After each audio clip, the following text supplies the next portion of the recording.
प्रमुख नद्यांमधील एक नदी म्हणजे मिठी नदी आणि या मिठी नदीनं धोक्याची पातळी ओलांडलेली आहे। कुर्ल्याच्या क्रांतीनगर परिसरामध्ये एनडीआरएफची टीम दाखल झाली आहे, तर कुर्ल्यातील क्रांतीनगर भागामध्ये एनडीआरएफची संपूर्ण टीम तैनात करण्यात आलेली आहे।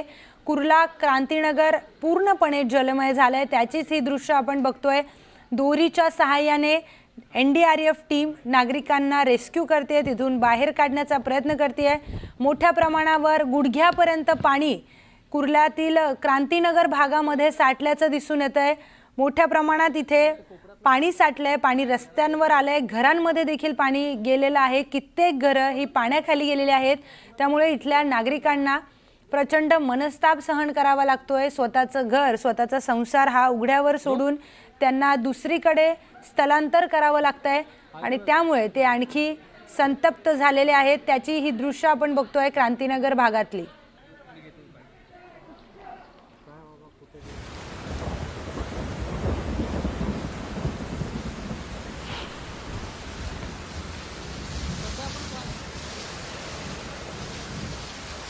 आणि मिठी नदीच्या शेजारी म्हणजे दोन्हीच्या या एअरपोर्टची भिंत आणि मिठी नदीची भिंत लागून असलेला जो मधला भाग आहे, इथे येण्यासाठी देखील एक पूल आहे आणि तोच भाग म्हणजे क्रांतीनगरचा भाग। आणि क्रांतीनगरचा भाग आज पूर्णपणे जलमय झालेला आहे। इथल्या 180 घरातल्या लोकांना स्थलांतरित करण्यात आलेलं आहे। आत्तापर्यंत 350 लोकांना स्थलांतरित केलेलं आहे।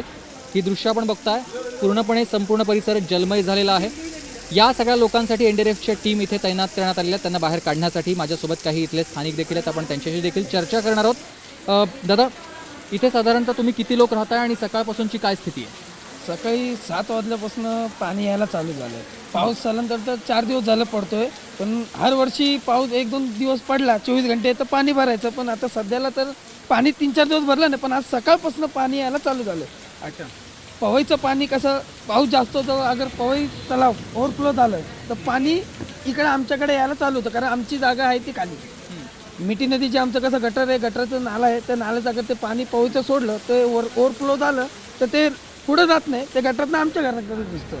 दरवर्षीची ही स्थिती असते, पाणी जास्त झाल्यानंतर, पाऊस जास्त झाल्यानंतर, मग तरी देखील तुम्ही लोक इथे का राहताय? आता आम्ही ना इथून खूप जुने रहिवासी आहेत, खूप जुने रहिवासी आहेत आम्ही इथे। तर ना आमचे वडील तर मतलब 50 वर्षापासून तर असतील तिकडे, पण आता आमचे जुने एकदम डॉक्युमेंट्स तर जुनेच आहेत।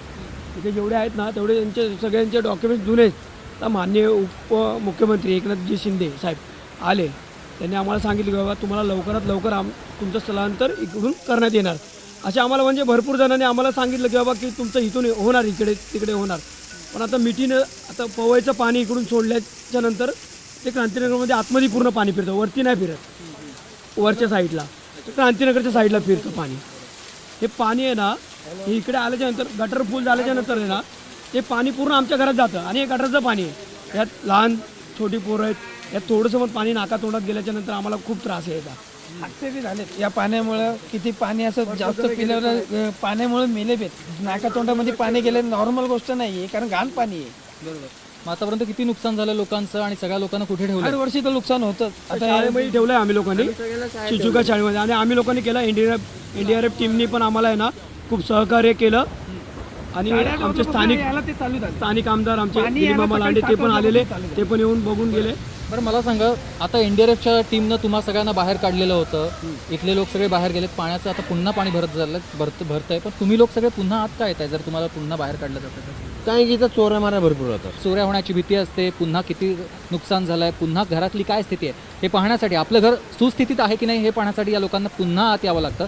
मात्र दरवर्षीची ही स्थिती असताना सरकारकडून आता कायमस्वरूपी उपाययोजना होणं गरजेचं आहे, अशीच भूमिका, अशीच मागणी या सगळ्या लोकांची आहे।